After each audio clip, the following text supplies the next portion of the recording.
할렐루야. 우리 다 함께 기도하겠습니다.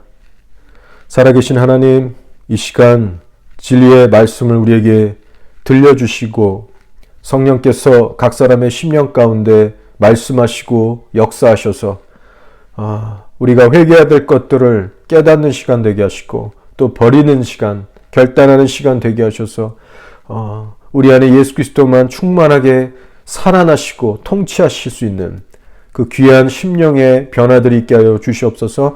사단 마귀가 가라지 뿌리고 방해하지 못하도록 아버지 예배 시간을 단단히 주의 은혜로 붙들어 주시고 예배 가운데 하나님이 주시는 놀라운 은혜와 감동과 거룩한 찔림과 회복이 있도록 인도하여 주시옵소서. 감사드리며 예수 그리스도의 이름으로 기도합니다. 아멘. 오늘은 마태복음 4장 1절에서 11절까지의 말씀을 보면서 마귀의 시험과 자기 부인이라는 주제로 여러분과 함께 나누겠습니다. 제가 먼저 본문 말씀을 읽겠습니다. 그때 예수께서 성령에게 이끌리어 마귀에게 시험을 받으러 광야로 가사 40일을 밤낮으로 금식하신 후에 줄이신지라. 시험하는 자가 예수께 나와서 이르되 내가 만일 하나님의 아들이거든 명하여 이 돌들로 떡덩이가 되게 하라.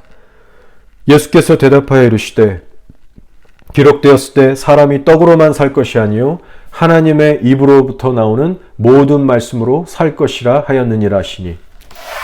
이에 마귀가 예수를 거룩한 성으로 데려다가 성전 꼭대기에 세우고 이르되 내가 만일 하나님의 아들이거든 뛰어내리라.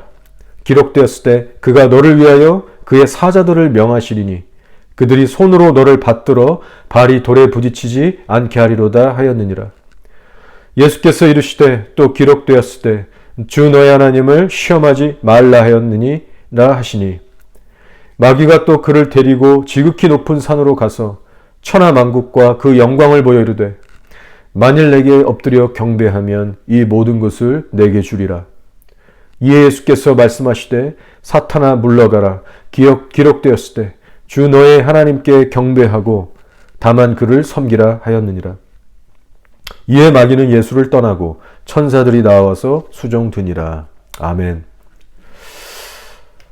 오늘의 말씀은 저희 믿는 자들에게 매우 중요한 말씀입니다. 예수님의 공적인 사역이 시작되기 전에 먼저는 광야의 시험이 있었습니다. 여러분, 여기에는 중요한 메시지가 있습니다. 우리가 십자가 복음이 무엇인지를 정말 알면 알수록 왜 예수님께서 공적인 사역 이전에 광야의 시험을 먼저 받으셨는가? 또 왜 출애굽 백성들이 가나안 땅에 입성하기 전에 먼저는 왜 광야를 통과했었는가? 이런 것에 대한 이해가 점점 깊어지게 됩니다. 일단 광야란 곳은요, 세상 사람들의 눈으로 보면 별 볼 일 없는 곳입니다. 사실 광야에 가봤자 볼 게 없죠. 썰렁하기도 하고 위험하기도 하고 가봐야 별 게 없습니다. 아무것도 없어요, 사실. 그래서 호기심을 갖고 구경은 해볼 수 있지만 슬쩍 보고 떠나지 거기에 혼자 오래 머물러서 이렇게 살진 않습니다. 그래서 세상 사람들의 마인드는 똑같죠. 여행을 가도 더 좋고 안전하고 아름다운 곳으로 가려고 하지 광야로 가지 않습니다. 자, 그러나 여러분, 영적인 눈이 뜨인 우리 성도들이라면 광야에 대해서 달리 볼 수 있어야 됩니다. 여러분, 영적으로 볼 때 광야는 어떤 장소일까요? 바로 내 영혼이 하나님만을 전적으로 찾고 의지하는 장소입니다. 바로 육신의 소욕을 다 내려놓는 장소고요. 내 영을 깨워서 하나님의 뜻만을 붙들면서 하나님만을 간절하게 구하는 장소가 바로 광야예요. 자, 그렇기 때문에 광야에서는 또한 치열한 기도의 씨름도 있습니다. 당연한 거죠. 왜냐하면 내 육신의 연약함, 정욕, 탐심 이런 것들을 물리치면서 끈질기게 기도해야 되는 그런 전쟁터가 되는 겁니다. 그것을 하나님 앞에 내려놓는 기도의 씨름들이 있는 거예요. 자, 그래서 정리하면 광야란 장소는 어떤 곳이냐면 바로 하나님을 보다 더 깊게 체험하고 만날 수 있는 장소이기도 하면서 동시에 죄와의 치열한 싸움이 있는 장소입니다. 그렇기 때문에 하나님은 당신의 백성들에게, 우리 믿는 자들에게 인생의 많은 경우에 종종 영적인 광야의 시즌들을 허락하세요. 그래서 그 시간을 통해서, 그 광야의 연단을 통해서 우리 안에 있는 그 악한 불순물들이 빠지게 하시고, 그래서 속사람이 성숙해지고 변화되게 하시고, 그래서 결국 우리 예수님과 함께 동행할 수 있는 성숙한 자들로 이끌어 가십니다. 자, 여러분, 이런 관점을 가지시고 왜 예수님께서 공적인 사역 이전에, 그러니까 본격적으로 사람들 앞에 나서셔서 사역을 하시기 이전에 왜 먼저 광야에서 40일을 금식하셨고 또 마귀에게 시험을 받으셨는가, 또 어떻게 그 시험을 이기셨는가, 이것을 잘 살펴보시기 바랍니다. 먼저 오늘의 말씀 1절을 보시면 예수께서 성령에 이끌려서, 누구에게 이끌린다고 합니까? 성령에 이끌려서 마귀에게 시험을 받으러 광야에 가사라고 했어요. 자, 지금 예수님을 광야로 이끄신 주체가 누구냐? 성령 하나님이세요. 지금 시험을 겪게 하시는 분이 하나님이세요. 그래서 마귀는, 이 사탄 마귀는 도구로 지금 사용될 뿐이지 시험을 받게 하시는 주관자는 하나님이십니다. 여러분, 우리가 이러한 사실을 정말 믿게 될 때 시험 받는 우리들은 힘이 나고 하나님 안에서 소망을 잃지 않을 수 있죠. 왜냐? 하나님이 함께 하시고 허락하시는 시험이니까. 사람이 감당할 시험만을 주시는 신실하신 하나님이십니다. 자, 그렇다면 왜 예수님께서 굳이 성령에 이끌리셔서 광야까지 가셔서, 그것도 40일이라는 긴 시간 동안, 그 날들 동안 기도하셔야만 했는가? 왜 그런 고생을 굳이 하셔야 했는가? 여러분, 혹시 그 이유에 대해서 아십니까? 자, 여러분, 바로 그 이유는요, 우리들의 본이 되시기 위하여 그렇게 행하신 겁니다. 우리들의 본이 되시기 위해서. 자, 사실상 예수님은요, 광야까지 굳이 안 가셔도 됩니다. 40일 동안 애써서 고통스럽게 금식기도 안 하셔도 시험을 넉넉히 이길 수 있는 하나님 그 자체세요. 그렇죠? 죄가 하나도 1%도 없으신 하나님과 동등된 분이시고 하나님의 아들이십니다.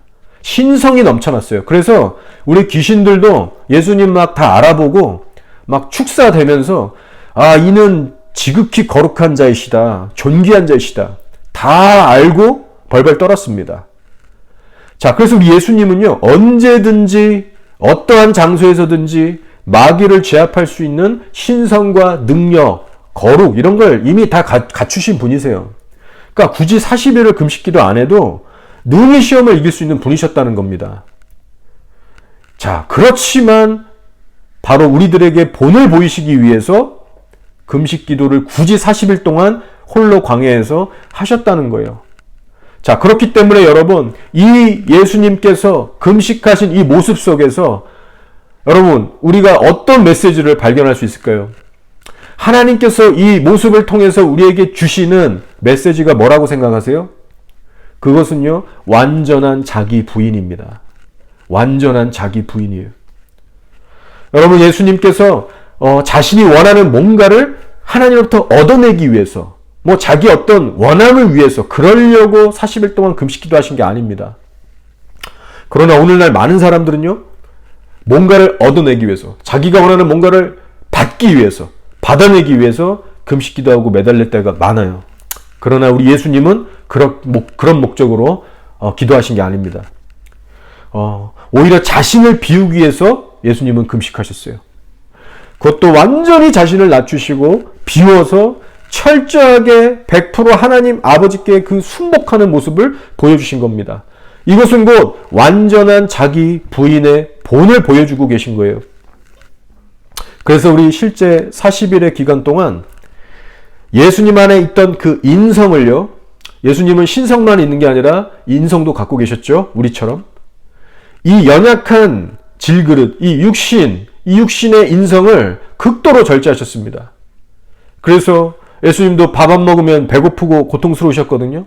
잠 많이 못 자면 괴로우셨거든요. 근데 그 인간의 자연적인 본성과 소욕에 대해서 완전히 부인하시고 철저하게 통제하신 거예요. 그러면서 육의 소욕은 철저히 다스리고 죽이시면서 반대로 영은 강력하게 깨우시면서 하나님만을 철저하게 의지하시면서 하나님께만 절대 집중하시는 깊은 영적인 상태로 몰입하신 겁니다. 자, 그러므로 우리가 이런 예수님의 자세를 묵상해 볼 때 우리들에게 주시는 하나님의 분명한 메시지가 있는 겁니다.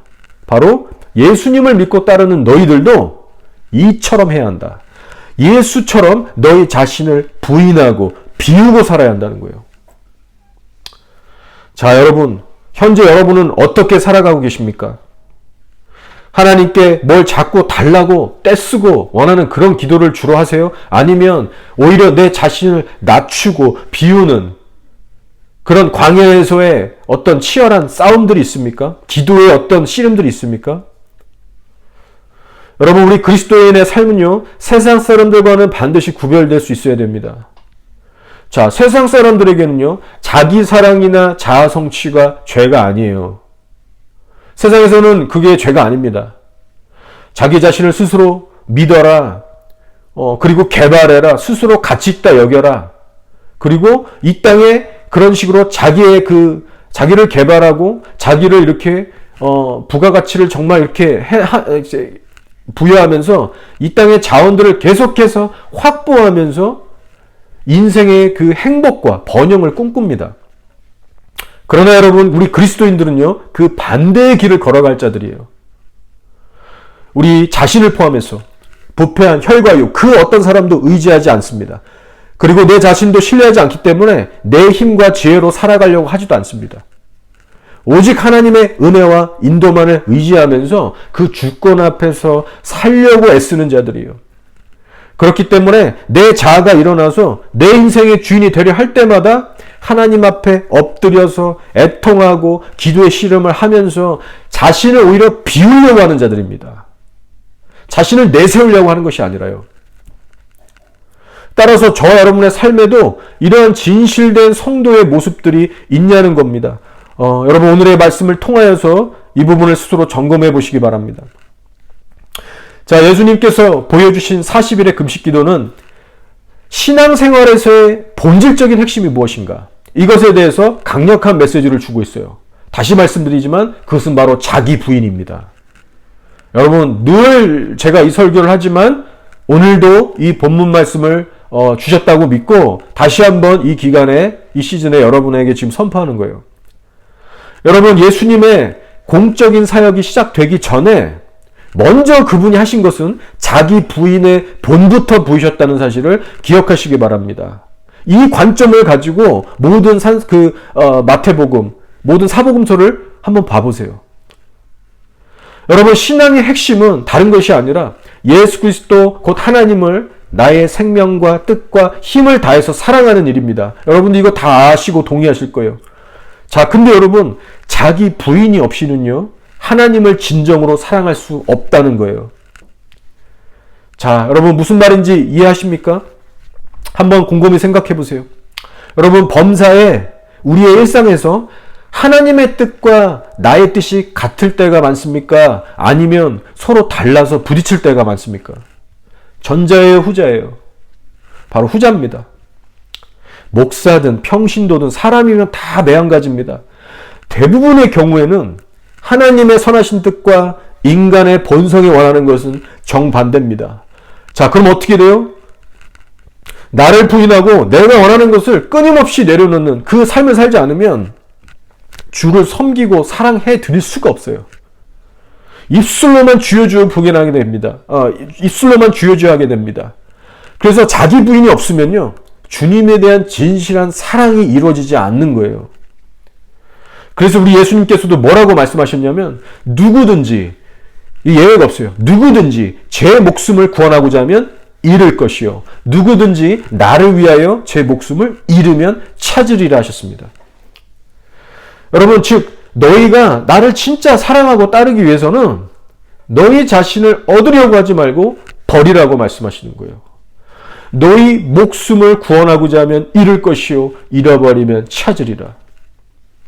여러분, 이렇게 자기 부인과 예수님을 사랑하는 일은 함께 갈 수밖에 없습니다. 자, 그런데 여러분 어떻습니까? 우리의 이 자연적인 본성이, 우리의 이 타락한 우리의 본성은 어떻게 반응하죠? 내 자신을 포기하는 것을 싫어합니다. 극도로 괴로워하고 싫어합니다. 근데 또 아이러니하게도요, 예수님은 또 없길 바래요. 왜냐? 지옥가 무서우니까. 천국은 꼭 가야겠으니까. 즉 나와 예수님 둘다를 원합니다. 내 자아도 포기하고 싶지 않아 하고 천국도 포기하고 싶지 않는 이런 이중적인 자세를 좋아해요. 그게 저와 여러분 안에 있는 타락한 본성의 모습입니다. 자, 그러나 예수님께서는 그런 우리들에게 단호하게 말씀하시는 거예요. 둘 중 하나만을 선택해라. 하나를 잃어버려야 다른 하나를 취할 수 있을 것이다. 단호한 진리를 선포하십니다. 여러분, 저희는 정말 우리 자신보다 예수님을 더 사랑하며 살고 있습니까? 여러분, 이 질문을 여러분 스스로에게 던져보세요. 혹시 내가 주인 돼서 살아가려고 하는 삶의 영역들은 없는지 찬찬히 점검해 보시길 바랍니다. 자, 계속해서 우리 예수님의 삶을 살펴보면요, 그분의 삶의 시작과 중간, 끝, 그리고 끝, 모든 삶의 영역에서 발견되는 키워드가 있는데요, 그것은 역시 자기 부인입니다. 자, 짧고 굵게 정리 한번 해볼게요. 한번 들어보세요.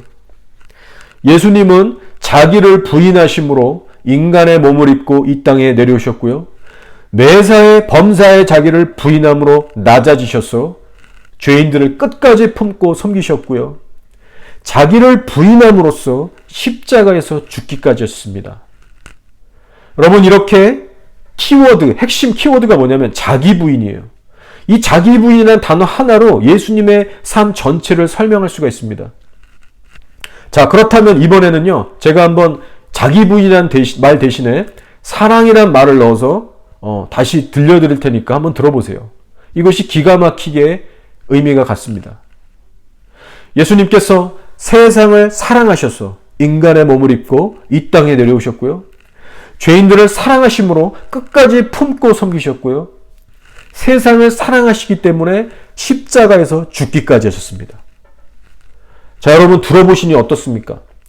자기 부인과 이 사랑이라는 말의 의미가 지금 전혀 서로 상충하지 않고 자연스러운 의미로 연결이 됩니다.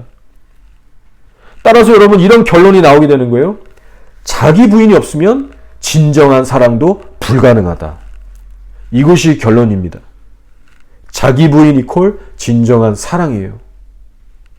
그러므로 여러분, 우리들이 그토록 중요한 이 자기 부인을 잘 할 수 있으려면 하나님께 무엇을 간절히 구해야 되겠습니까? 여러분, 이것에 대해서 평소에 진지하게 한번 생각해 보셨습니까? 자, 우리가 하나님께 간절히 구할 것이 무엇이냐면요, 바로 하나님의 사랑이, 그분의 사랑이 우리 안에 넘쳐날 수 있도록, 그 사랑이 우리 마음에 가득히 부어지게 해달라는 간절한 기도입니다. 여러분, 이것을 기도해야 돼요. 하나님을 향한 사랑과 이웃을 향한 사랑이 우리 안에 넘쳐나게 하셔서 그 자발적인 헌신이 우리 안에 일어나게 하셔서 자기 부인이 덩달아서 수월해질 수 있도록 기도하셔야 됩니다. 여러분, 사랑을 구하세요. 사랑이 넘치면 자기 부인이 덩달아 쉬워집니다.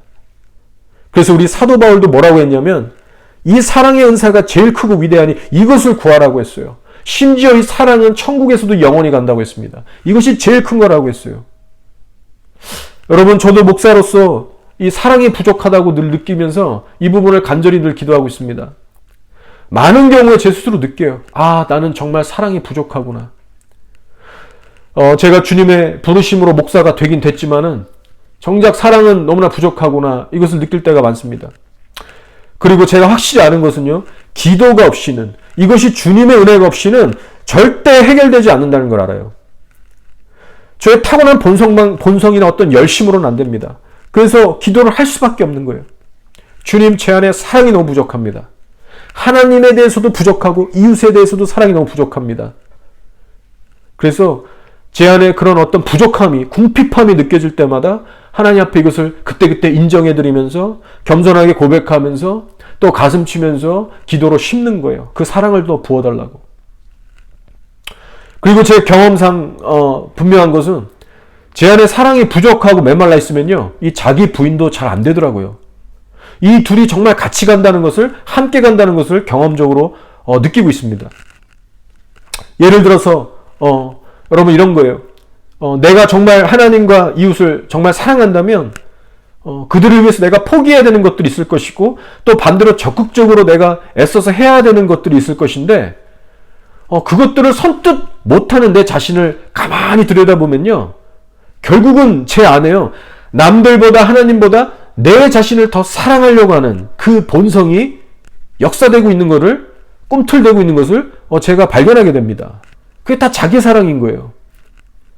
그래서 그런 내 자신을 발견할 때마다 심령이 턱턱 막히고 하나님 앞에 정말 죄송스럽기도 하고 절망스럽기도 하면서, 주님, 내가 이거밖에 안 된다고, 나를 불쌍히 여기시고 변화시켜달라고 기도하면서 씨름을 하게 되는 겁니다. 자, 혹시 여러분은 어떠십니까?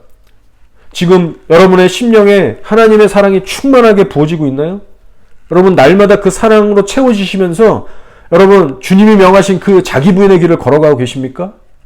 아니면 여러분, 어떤 자원으로, 어디서 여러분, 어떤 근원으로 여러분 스스로를 부인하시면서 명하신 그 길을 걸어가고 있습니까? 하나님에 대한 사랑, 이웃에 대한 사랑, 여러분, 그것을 어떻게 해결하고 계세요? 여러분, 만약에 여러분 또한 저처럼 그 사랑이 없어서 참 괴롭고 어찌할 바를 모르겠고 그러한 절망과 갈등 속에 있으시다면, 동일하게 여러분도 하나님 앞에 적극적으로 나아가셔서 간절하게 기도하셔야 됩니다. 그게 사실 그리스도인의 정상적인 모습이에요.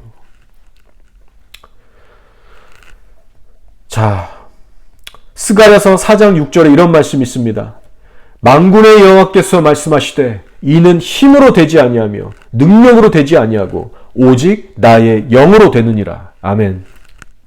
여러분, 하나님의 무너진 성전이 회복되는 일, 즉 성도가 성도답게 살아갈 수 있는 비결은요, 오직 성령 충만밖에 없습니다. 그래서 기도하라는 거예요. 내 힘으로 될 것 같죠? 천만의 말씀 절대 되지 않습니다. 나의 변덕스러운 감정, 나의 자원으로는 항상 안 되게 돼 있어요. 따라서 여러분, 하나님과 이웃을 사랑할 수 있기 위해서 반드시 무릎 꿇고 간구하시고 구하시기 바랍니다. 자, 우리 예수님께서 40일의 금식 기도를 마치신 후에 이제는 마귀에게 본격적인 시험을 받으시게 됩니다. 그래서 총 3가지의 시험을 받게 되시는데, 이 3가지 시험들을 대하시는 예수님의 자세 속에서 우리들이 배워야 될 진리는 동일합니다. 바로 자기 부인이에요. 제가 오늘 계속 이 부분을 여러분의 귀에 들려드립니다. 자, 첫 시험이 뭐였습니까? 시험하는 자, 곧 마귀가 와서 하는 말이 뭐였냐면, 너가 하나님의 아들이면, 너가 만약 하나님의 아들이면 이 돌이 떡덩이가 되게 하라는 거예요. 그러나 예수님은 거절하셨습니다. 자, 행하실 수 있는 능력이 있지만 거절하셨어요. 사실 여러분, 타이밍으로 보면 딱 맞는 타이밍이었습니다. 얼마나 배고프셨겠어요, 40일 후에. 그러나 꿈쩍도 안 하셨어요. 여러분, 이것이 뭐예요? 바로 하나님 앞에서의 완전한 겸손과 자기 부인입니다. 여러분, 할 수 있으신데, 그 능력과 힘이 있으신데 안 하시는 겁니다. 자, 그리고 여러분 한번 잘 생각해 보세요. 예수님에게 만약 이 돌을 떡으로 만들 수 있는 능력이 애초부터 없으셨다면요, 마귀도 처음부터 시험하지 않았을 겁니다. 그쵸? 그 시험할 건덕지가 없는 거예요. 그리고 예수님 쪽에서도 자기 부인은 하실 수가 없는 겁니다. 왜냐? 자기 부인하는 것은 언제까지나 내가 할 수 있는 것을 내려놓고 내 능력 사용하지 않는 것이기 때문이죠. 자, 이렇게 마귀의 시험을 물리치시면서 자기를 부인하시면서 예수님께서 하셨던 말씀이 뭐냐면, 사람이 떡으로만 살 것이 아니요 하나님의 입으로부터 나오는 모든 말씀으로 살 것이라 라고 선포하셨어요. 자, 지금 철저하게 그 극심한 배고픔과 고통 속에서 하나님만을 의지하고 계신 모습을 보여주고 계신 겁니다. 자, 여러분 혹시라도 이 장면에서요 오해하시지 마셔야 할 것이 있다면 예수님께서 지금 뭐 지나치게 오버하고 계신 게 아니라는 점입니다. 개 중에는 이렇게 오해하는 분들이 있을 수 있어요. 그 금식 하실 만큼 하셨는데 이제 능력 좀 사용하셔서 좀 드시면 안 되나? 마귀의 말이 꼭 틀린 건 아니잖아. 돌덩이가 좀 떡이 되게 하셔서 허기를 달래셔도 되잖아. 그게 뭐 그렇게 나쁜 죄야? 이렇게 생각을 하는 사람들이 있을 수 있어요.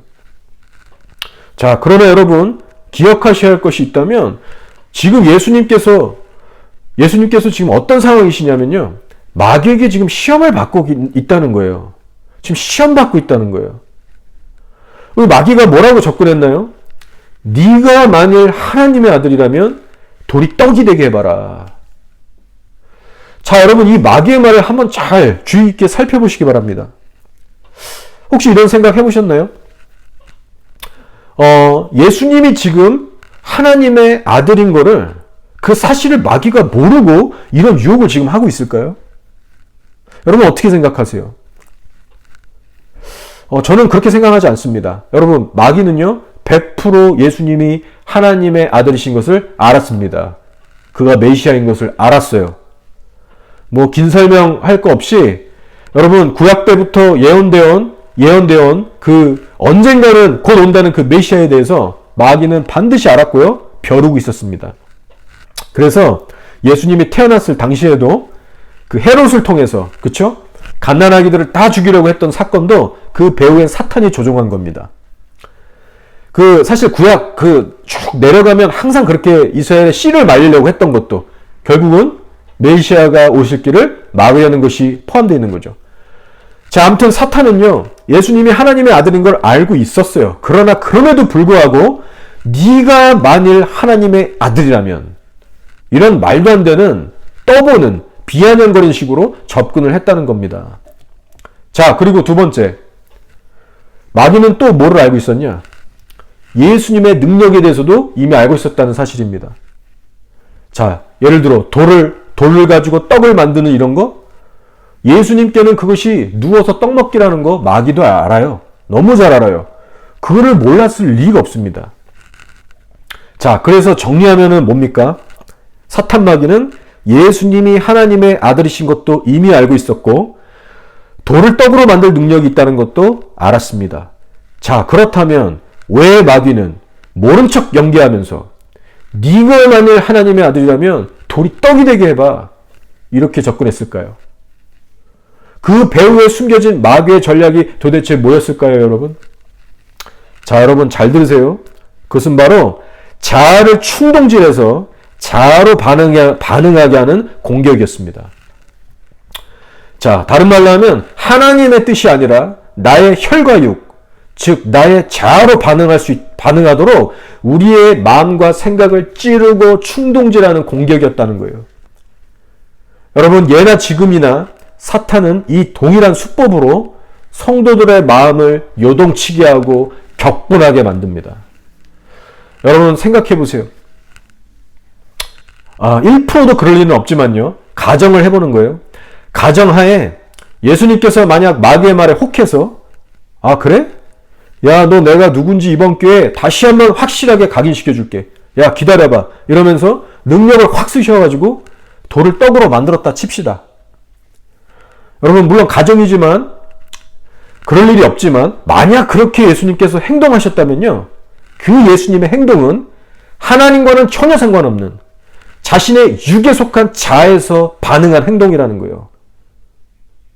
그래서 하나님 앞에서 자신을 낮추며 하나님의 인도를 구한 것이 아니고 자신의 어떠함을 스스로 나됨을 증명하고자 하는, 즉 자신을 높이 드러내고자 하는 이 자아에서 기이한 죄라는 겁니다.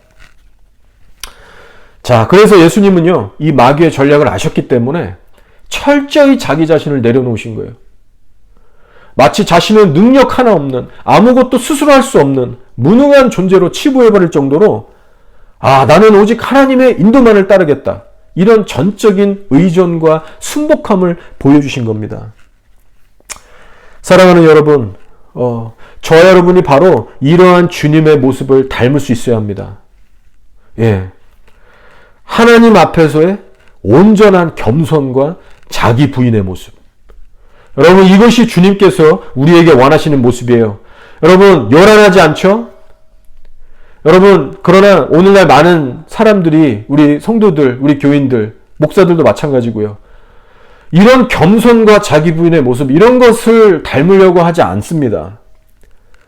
이것이 화려해 보이지 않기 때문에, 어떤 사람들의 인정과 어떤 그 인기 있는 그런 길이 아니기 때문에, 이 길을 걸어가려고 하지 않아요.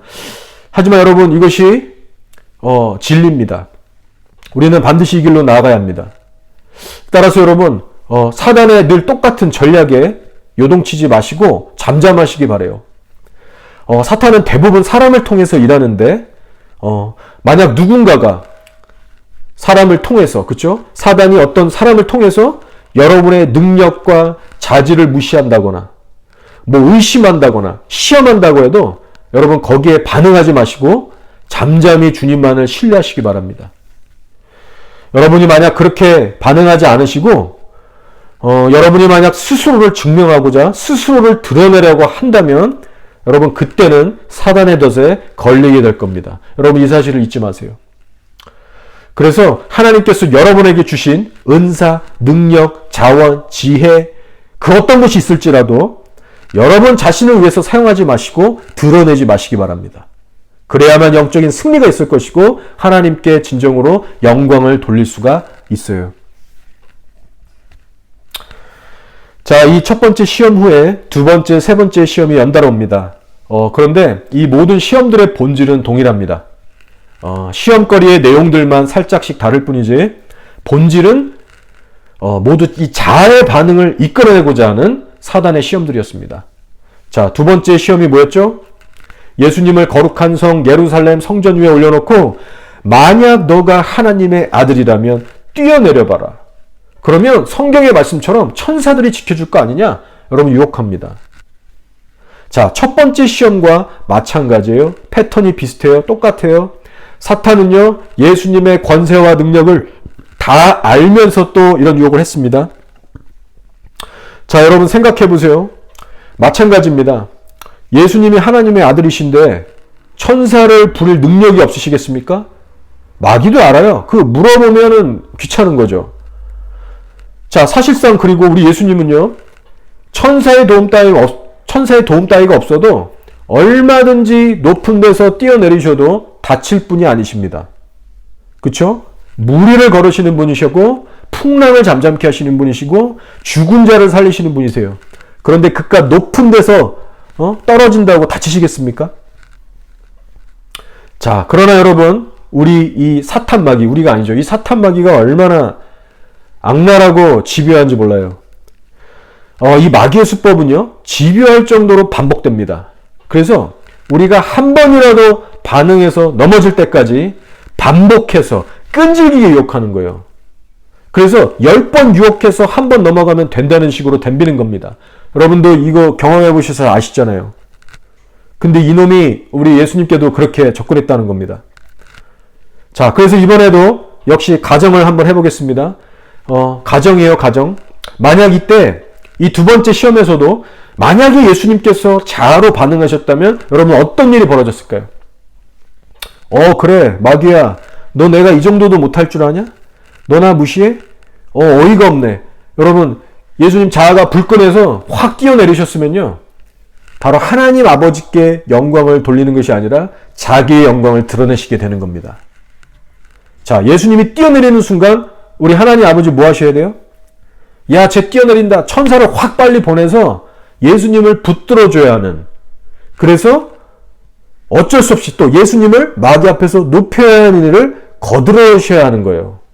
이거 순전히 일방적인 거가 되는 겁니다.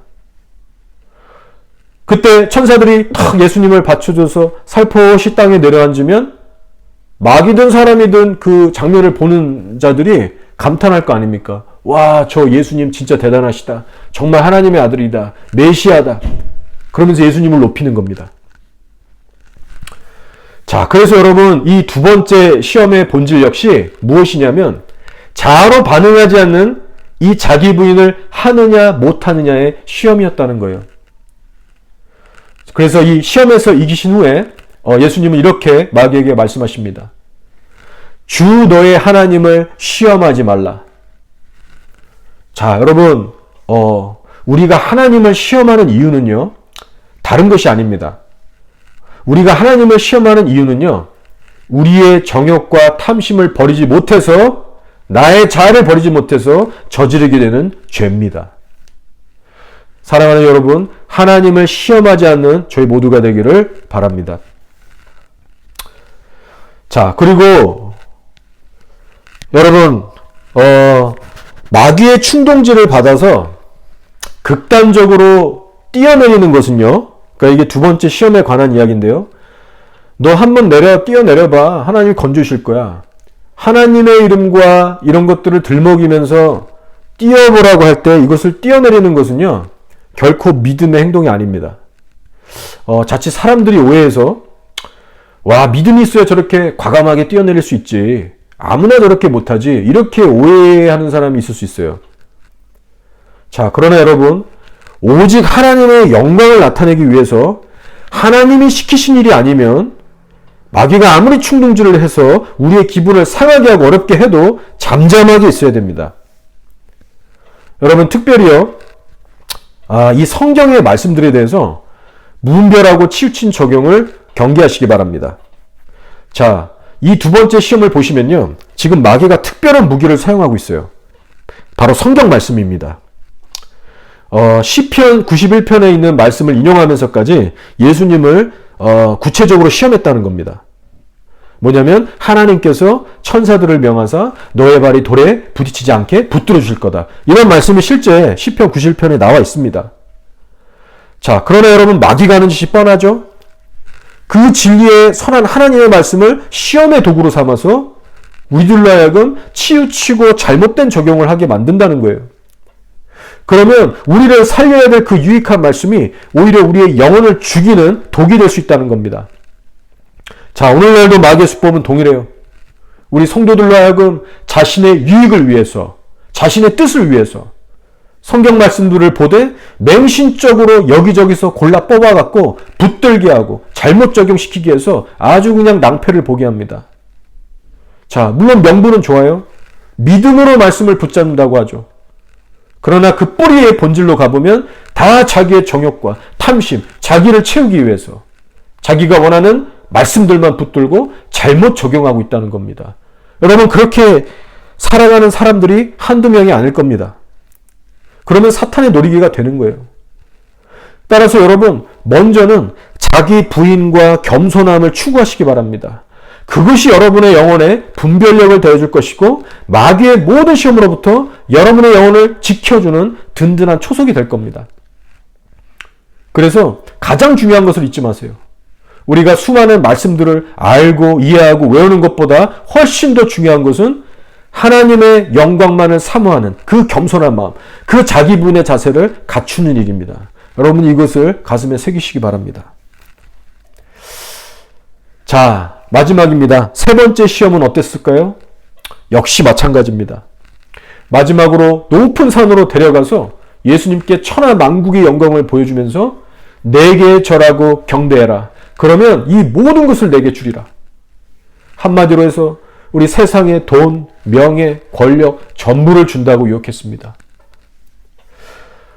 여러분, 성령으로 거듭나지 못한 사람은요, 그래서 인성만을 가진 사람이면요, 이것은 거부할 수 없는 시험입니다. 여러분, 세상 전부를 준다는데 거절할 사람이 이 세상에 있을 거라고 생각하십니까? 여러분, 우리의 인간의 본능은요, 돈과 명예, 권력, 안정이 보장된 평안한 삶, 내 가족이 평안하게 누릴 수 있는 삶, 여러분, 이런 거에 사족을 못 씁니다. 자기들이 이런 유혹을 안 받아봐서 그렇지, 이 정도로 여러분, 이 상황에 가면은 거절할 수 있는 사람 없을 겁니다. 자, 여러분, 지옥과 천국을 믿지 않는 사람은요, 사탄을 경배할지언정 세상 얻기를 기뻐합니다. 자, 그래서 여러분, 요한계시록을 보시면요, 실제 마지막 때 적그리스도가 나타나잖아요.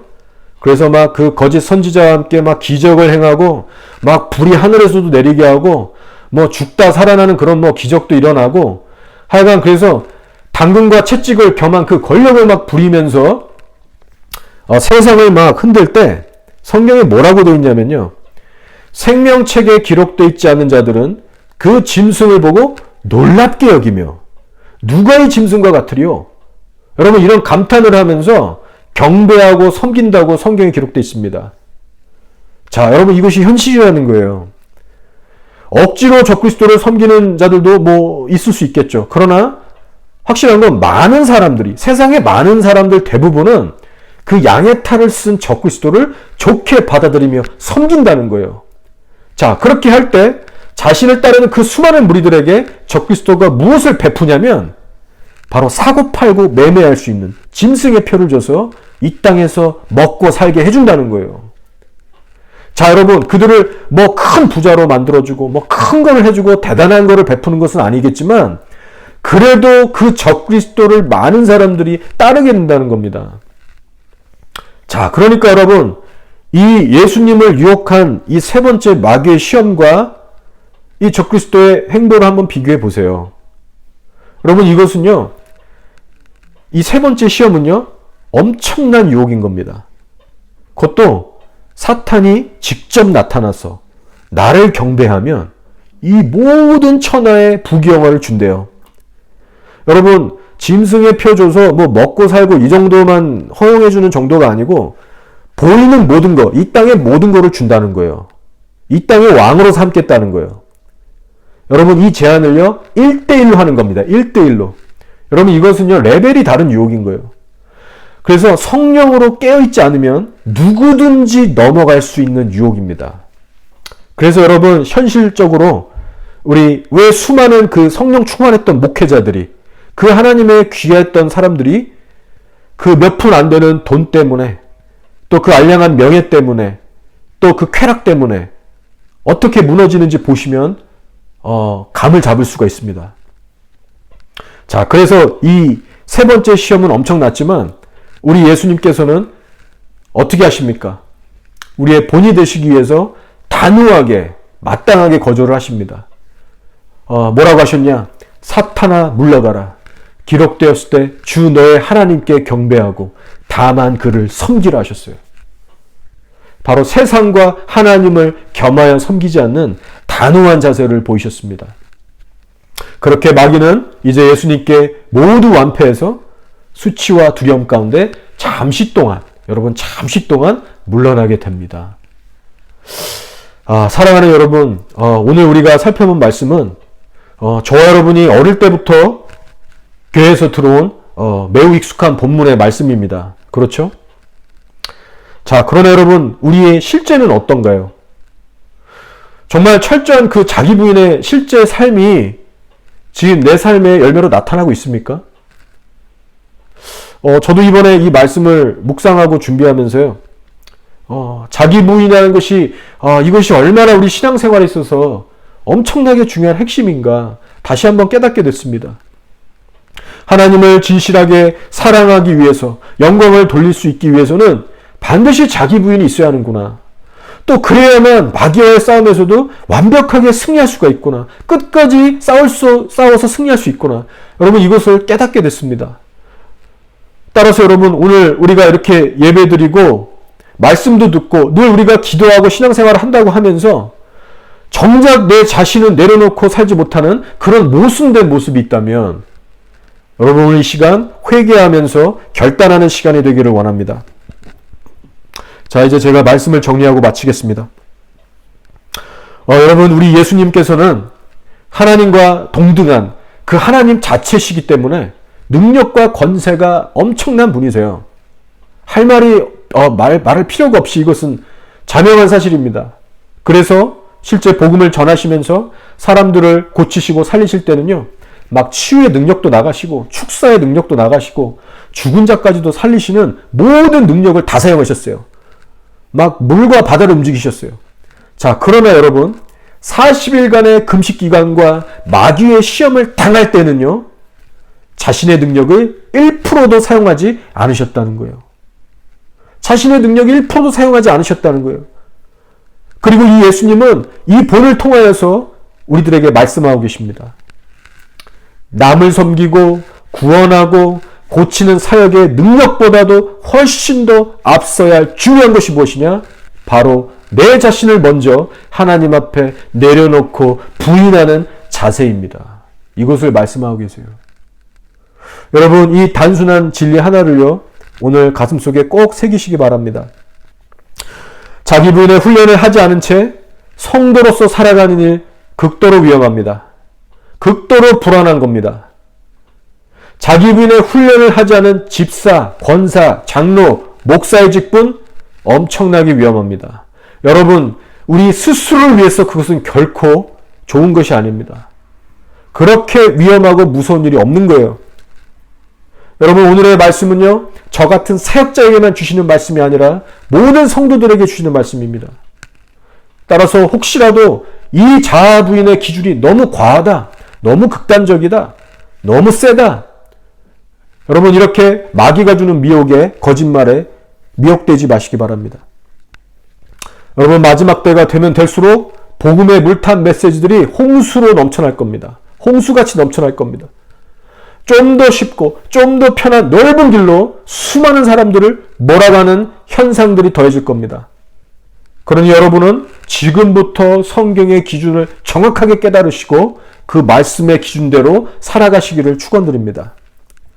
먼저는 이 락다운 기간에 각자의 처소에서 부부간에 자녀간에 여러분 먼저 낮아지셔서 섬기는 훈련을 계속해서 해나가시기 바랍니다.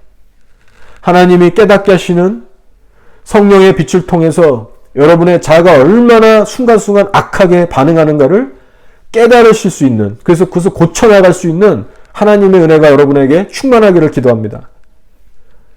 그렇게 맨날 부대끼면서 함께하는 가족들에게 그들 앞에서 자기 부인은 먼저 시작되는 거예요. 사랑하는 여러분, 다가오는 한 주에는요, 서로를 위해서 중보기도를 더욱더 열심히 하시기를 부탁드리고, 특별히 이 락다운 기간이 더 길어질 것 같은데, 정말 이 기간에 하나님의 우리를 향한 선하신 뜻이 분명히 있을 거라 믿는데, 그 뜻이 이루어질 수 있기를 여러분 간절히 찾으시고 구하시고 순종하시기 바랍니다. 절대로 영적으로 처지지 마시고 미지근해지지 마시고 더욱더 깨어서 주님을 찾고 기도하라는 시간으로 여러분 해석하시고 순종하시기 바랍니다. 그래서 우리 이번 주에는 우리 지난주보다도 더 귀한 사랑으로 우리 예수님을 사랑해드리고 따라가는 저 여러분 모두가 되시기를 주의 이름으로 축원합니다. 아멘. 자, 이제 오늘 말씀을 통해서 저 여러분에게 각자에게 주신 우리 기도 제목들을 가지고 다 함께 기도하는 시간을 갖겠습니다. 아멘. 주여.